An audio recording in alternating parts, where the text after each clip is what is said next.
Halo adik-adik, selamat datang di channel Ayo Sekolah Simak, Ayo Sekolah Fisika, Matematika, dan Kimia.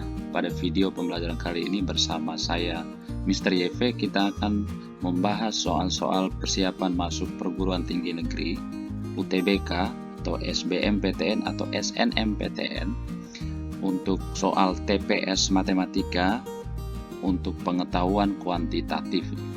Oke, kita bahas soal yang ke-41. Banyaknya faktor positif dari bilangan 2020 selain 1 dan 2020 adalah untuk menyelesaikan soal seperti ini, kita menggunakan dasar teori jika N adalah bilangan asli yang memiliki faktorisasi prima, N sama dengan P1 pangkat E1 kali P2 pangkat E2 kali P3 pangkat E3 dan seterusnya kali PK pangkat EK dengan P1, P2, P3 dan seterusnya adalah bilangan-bilangan prima dan E1, E2, E3 dan seterusnya adalah bilangan-bilangan asli, maka banyaknya faktor positif dari N adalah E1 plus 1 kali E2 plus 1 kali E3 plus 1 dan seterusnya kali EK plus 1. Maka pertama kita mencari terlebih dahulu faktorisasi prima dari 2020, yaitu dibagi 2, maka ini menjadi 1010, kemudian bisa dibagi 2 lagi menjadi 505. Karena 505 tidak bisa dibagi 2, maka 505 kita bisa bagi dengan bilangan prima 5 ya. Ini menjadi 101.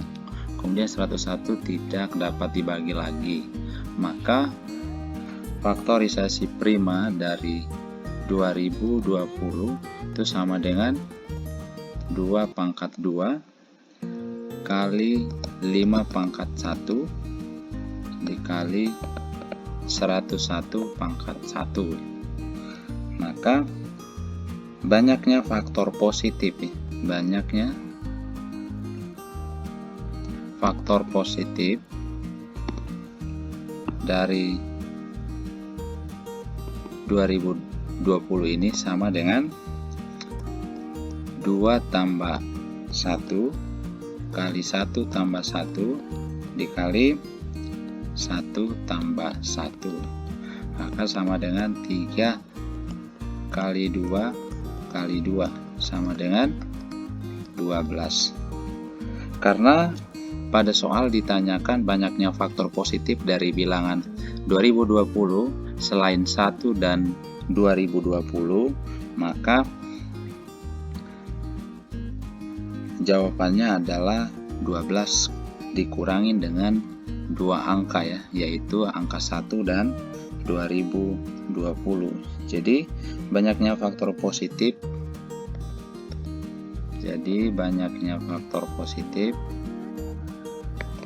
dari 2020 selain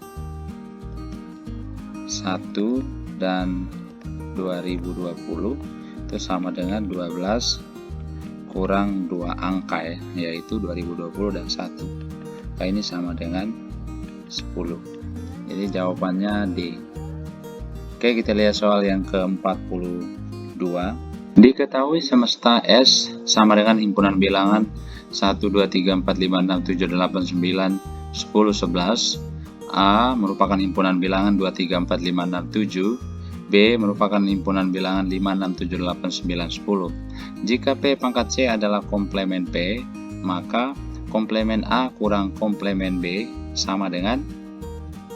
Untuk menyelesaikan soal ini kita gunakan dasar teori komplemen dari suatu himpunan. Misalnya himpunan A adalah suatu himpunan yang anggotanya ada di dalam himpunan semesta S dan bukan merupakan anggota dari himpunan A. Dari definisi ini, maka komplemen A itu sama dengan himpunan bilangan dari 1, 8, 9, 10, dan 11. Kemudian komplemen B ini sama dengan himpunan bilangan dari 1, 2, 3, 4, dan 11. Ditanyakan pada soal komplemen A kurang komplemen B.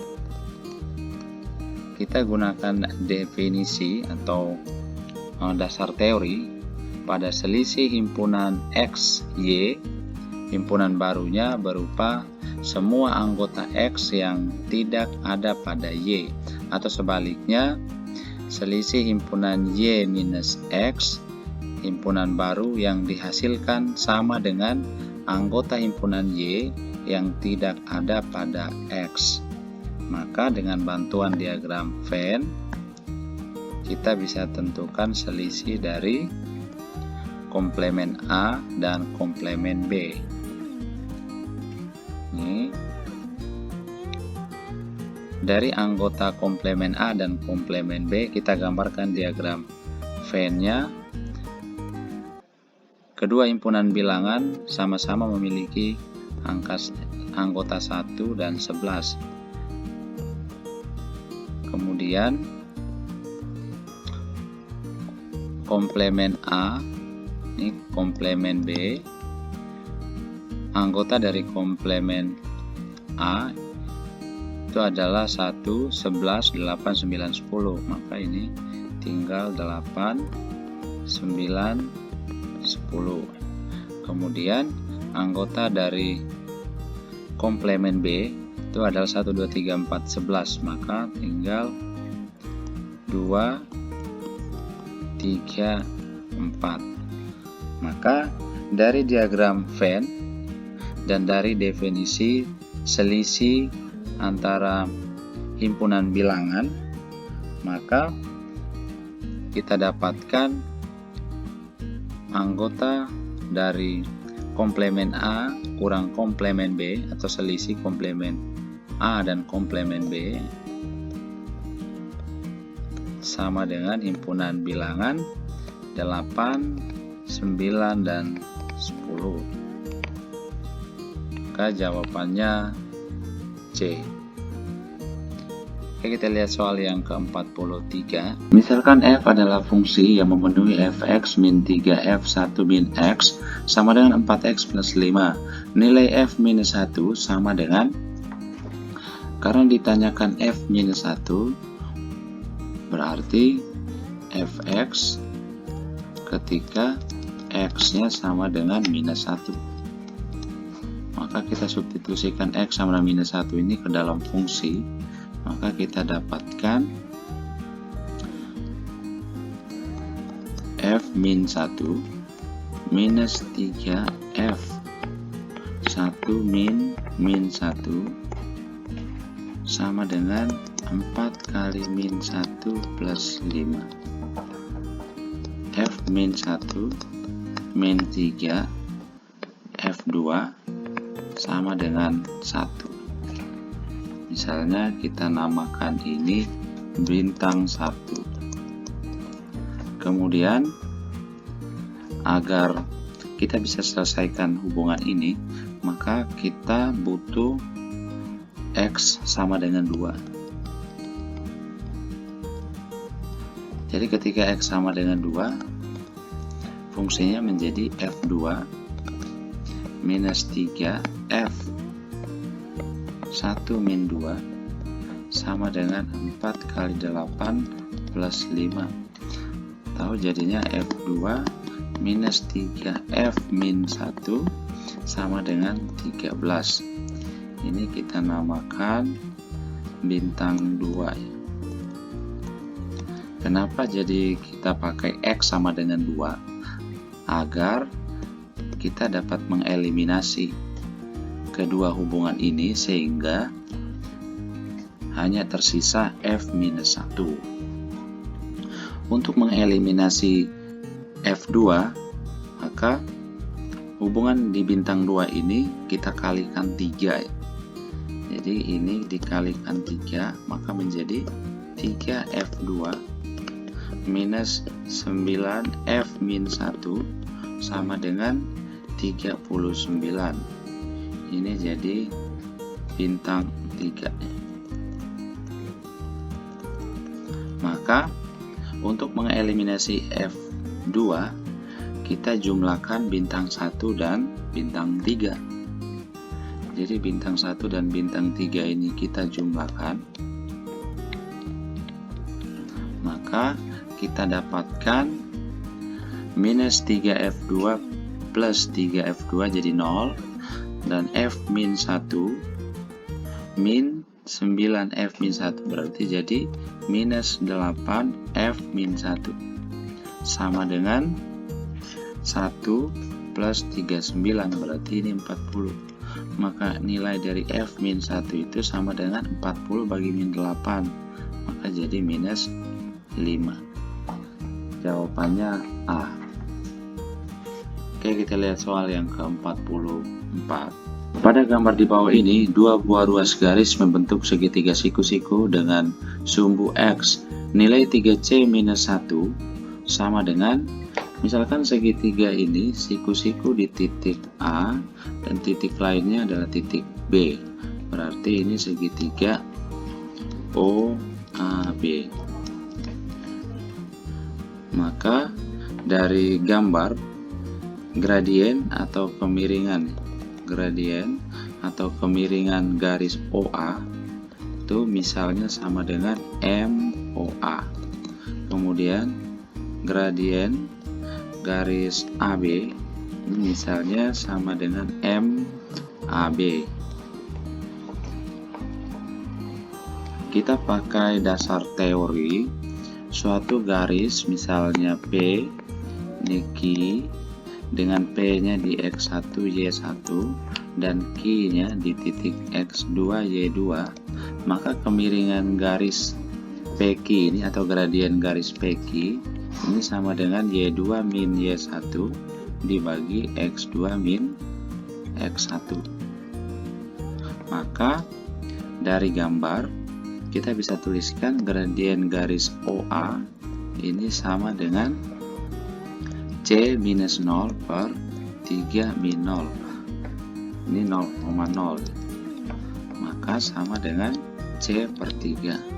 Sedangkan gradien garis AB yaitu MAB ini sama dengan 0 minus C per 2C min 3 atau sama dengan min C per 2C min 3. Karena kedua garis ini saling tegak lurus ya, OA tegak lurus dengan AB, OA tegak lurus dengan AB, maka hasil kali kedua gradien ini sama dengan minus 1 ya. Jadi MOA kali MAB ini harus sama dengan min 1. Maka C per 3 dikali min C per 2C min 3 sama dengan min 1. Tahu? Ini jadinya min C kuadrat per 6C min 9 ya. Jadi min C kuadrat per 6C min 9 sama dengan min 1, atau C kuadrat min 6C plus 9 sama dengan 0. Kita faktorkan ini jadi C min 3 kuadrat sama dengan 0. Maka kita dapatkan C sama dengan 3. Maka nilai dari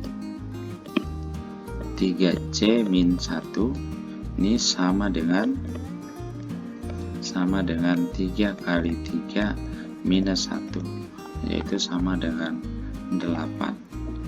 Jadi jawabannya D.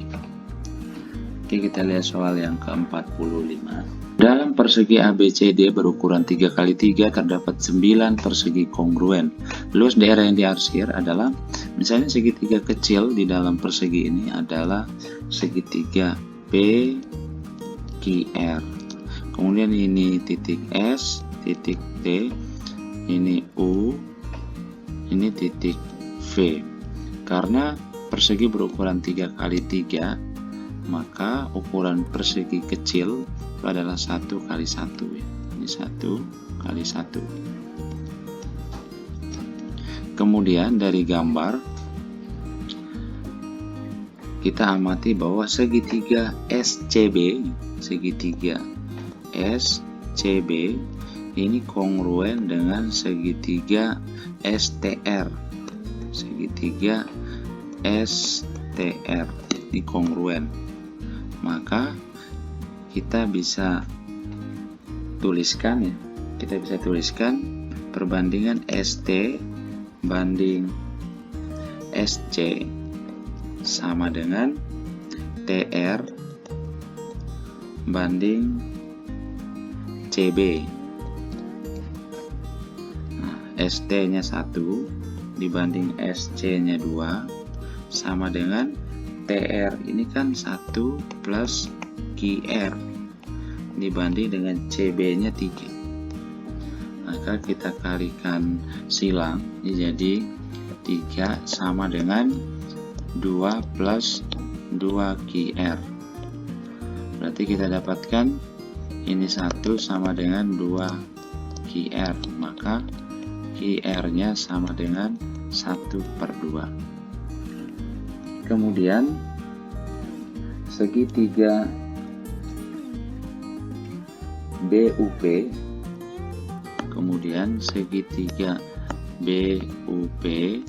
ini juga kongruen dengan segitiga SCB. Maka kita bisa tuliskan perbandingan BU banding BC itu sama dengan UP banding CS.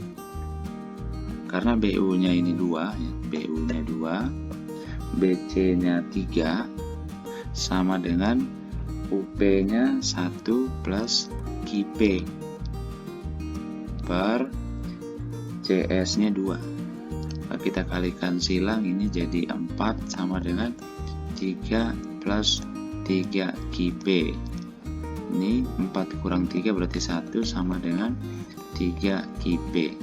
Kita dapatkan QP-nya sama dengan 1/3. Maka luas segitiga PQR ini kan sama dengan setengah kali QR kali QP, sama dengan setengah kali QR-nya setengah dikali QP-nya 1/3. Berarti luas segitiga PQR ini sama dengan 1/12. Karena luas satu persegi kecil ini satuan, luas persegi kecil termasuk segitiga PQR ini, jadi karena luas persegi kecil itu sama dengan satu satuan, maka luas daerah yang diarsir, maka luas daerah yang diarsir sama dengan 1 kurang luas segitiga PQR 1/12, yaitu sama dengan 11/12 satuan. Jadi jawabannya E. Oke, kita lihat soal yang ke-46. Betsu memiliki 50 ml larutan A mengandung 10% yodium. Untuk mendapatkan larutan baru dengan kandungan 20% yodium, Betsu menambahkan X mililiter larutan B mengandung 30% yodium. Persamaan yang menggambarkan banyaknya larutan B yang ditambahkan Betsu adalah: mula-mula Betsu memiliki larutan A ya. Ini larutan A 50 ml. Larutan A mengandung 10% yodium. Kemudian larutan A ini ditambahkan X mililiter larutan B ditambahkan X mililiter larutan B 30% iodium. Maka larutannya menjadi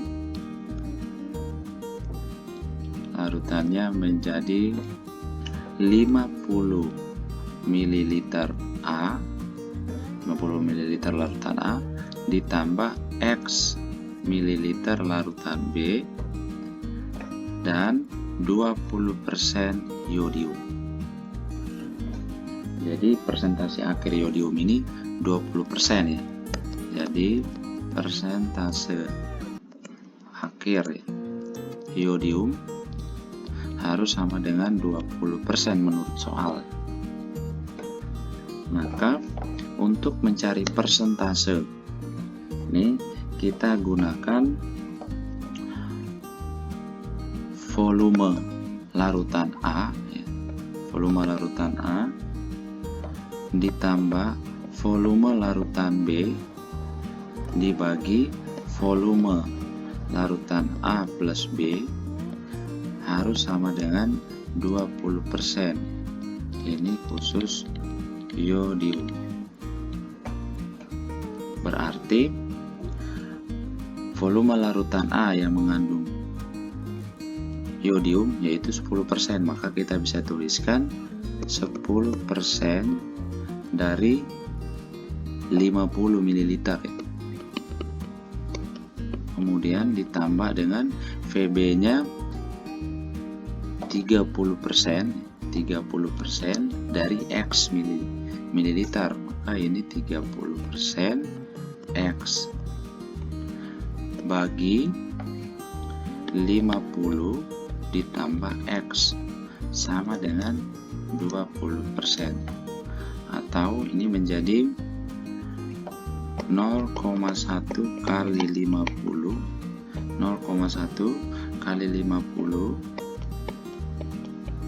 plus 0,3 X per 50 plus X sama dengan 0,2. Ini kita bisa tuliskan kembali menjadi 0,1 kali 3X plus 50 sama dengan 10 plus 0,2X. Jadi hanya 4 yang benar ya. Dari pernyataan 1, 2, 3, 4 ini hanya 4 yang benar. Maka jawabannya D. Oke, kita lihat soal yang ke-47. Pada tahun 2019 di Hotel D, rata-rata kamar terisi pada bulan Januari adalah 96% dan rata-rata kamar terisi pada 11 bulan berikutnya adalah 72%. Manakah hubungan yang benar antara kuantitas P dan Q berikut berdasarkan informasi yang diberikan? P merupakan rata-rata kamar terisi di Hotel D sepanjang tahun 2019 dan Q sama dengan 80%. Jadi kita menentukan nilai dari P. Karena jumlah bulan dalam satu tahun adalah 11 bulan, maka P sama dengan pada bulan Januari 96% rata-rata kamar terisi. Maka karena bulan Januari 1 bulan berarti 1 dikali 96% ditambah 72% untuk 11 bulan berikutnya, berarti 11 dikali 72% dibagi dengan 12 bulan. Jadi sama dengan kita dapatkan sekitar 74%. Jadi P yang sama dengan rata-rata kamar terisi di Hotel D sepanjang tahun 2019 adalah 74%. Maka kesimpulannya nilai P ini lebih kecil dari Q, atau Q lebih besar dari P. Maka jawabannya B. Oke, kita lihat soal yang ke-48. Dari 100 peserta seminar terdapat lebih dari 38 orang artis film, 45 orang artis sinetron, X orang artis sinetron sekaligus artis film, dan 2X orang yang bukan artis sinetron maupun artis film. Manakah hubungan yang benar antara kuantitas P dan Q berikut berdasarkan informasi yang diberikan? P merupakan X maksimum yang mungkin dan Q sama dengan 17. Dari soal diketahui anggota semesta ya, S yaitu semesta itu sama dengan 100. Kemudian misalkan A merupakan artis film ya. Ini artis film, maka A ini lebih besar dari 38 orang. Kemudian misalnya B adalah artis sinetron, maka B-nya ini sama dengan 45. Dari soal diketahui juga bahwa X orang artis sinetron sekaligus artis film, berarti gabungan antara artis film gabung artis sinetron ini sama dengan X. Dan C merupakan yang bukan artis sinetron maupun artis film, yang bukan artis sinetron maupun artis film. Maka C-nya ini sama dengan 2X.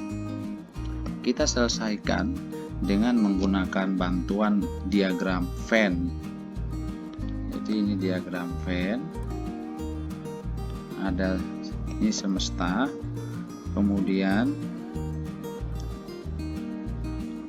ini untuk artis film yaitu A, artis sinetron B, gabungan antara artis film dan sinetron adalah X, maka anggota A-nya adalah A kurang X dan B-nya 45 kurang X. Kemudian 2X orang yang bukan artis sinetron maupun artis film, berarti 2X ya. Maka dari diagram Venn ini kita bisa tuliskan A kurang X ditambah X tambah 45 kurang X plus 2X sama dengan S ya, sama dengan semesta, atau A plus X plus 45 sama dengan 100, S-nya 100. Maka kita dapatkan X sama dengan 100 kurang 45 kurang X, kurang A ya maksudnya, itu sama dengan 55. X sama dengan 55 kurang A. Agar X maksimum, maka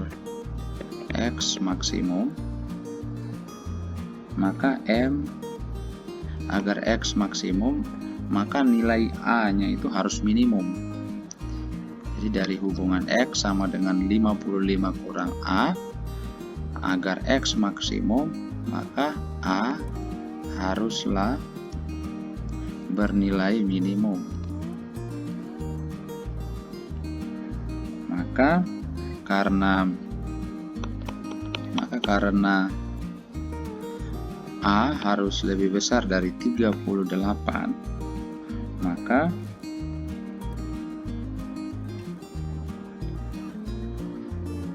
A minimumnya sama dengan 39 ya. Jadi karena di soal A-nya ini yaitu artis filmnya itu lebih besar dari 38, maka A minimumnya 39, sehingga X maksimumnya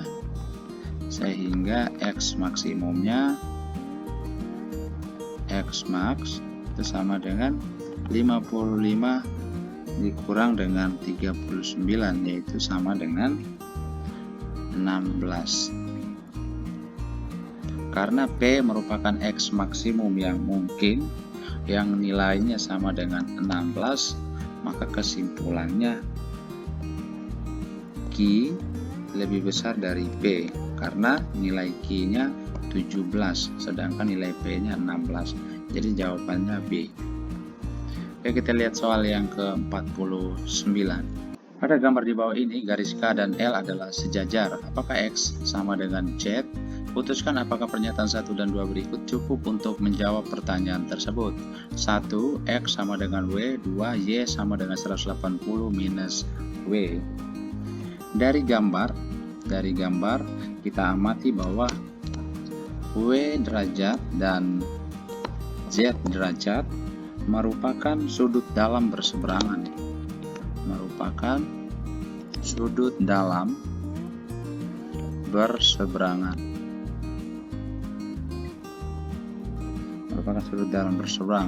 Karena merupakan sudut dalam berseberangan, maka W sama dengan Z.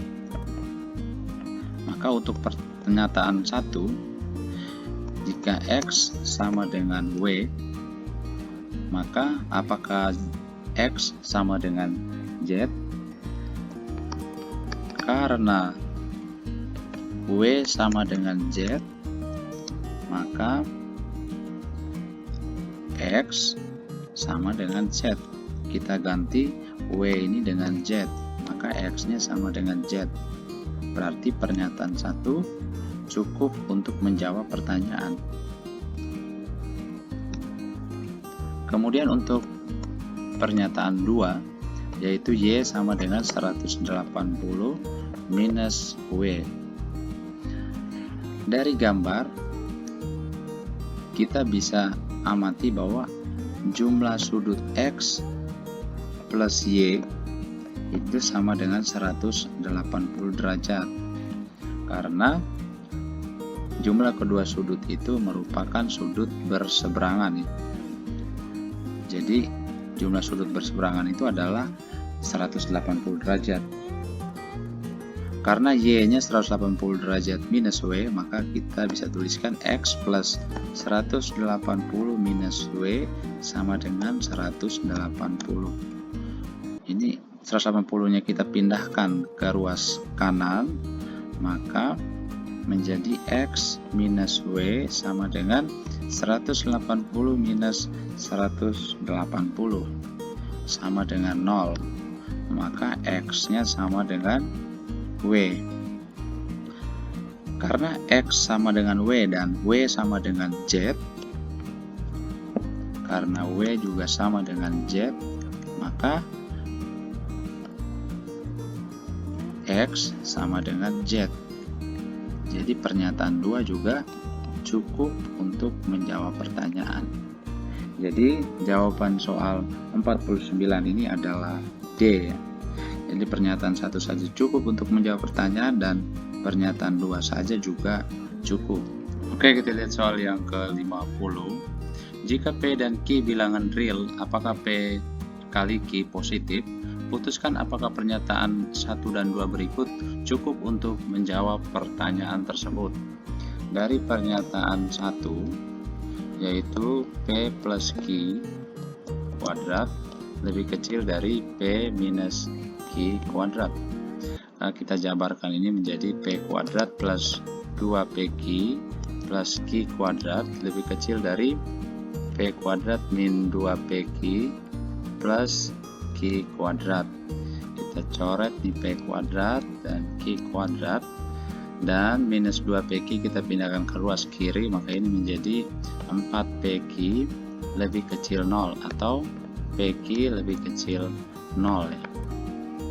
Dari pernyataan 1 ini kita dapat simpulkan bahwa P kali Q bernilai negatif.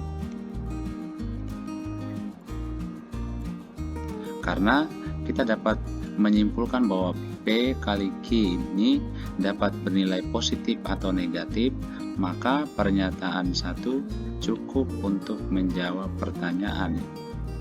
Kemudian dari pernyataan 2, P kuadrat kali Q kuadrat lebih besar 0. Ini menjadi P kali Q pangkat 2 lebih besar 0. Penyelesaian untuk P kali Q kuadrat lebih besar 0 ini sama dengan PQ lebih besar 0 dan P kali Q lebih kecil 0. Karena dari pernyataan 2, P kuadrat Q kuadrat lebih besar 0, kita mendapatkan dua penyelesaian atau dua kesimpulan, yaitu P kali Q bisa bernilai negatif ya. P kali Q bisa bernilai negatif dan positif ya. P kali Q lebih besar 0 berarti bisa bernilai positif, dan P kali Q bisa bernilai negatif, maka pernyataan 2 tidak cukup untuk menjawab pertanyaan. Karena kita tidak dapat menyimpulkan secara pasti bahwa P kali Q positif atau negatif. Jadi jawabannya A. Karena pernyataan 1 saja cukup untuk menjawab pertanyaan, tetapi pernyataan 2 saja tidak cukup.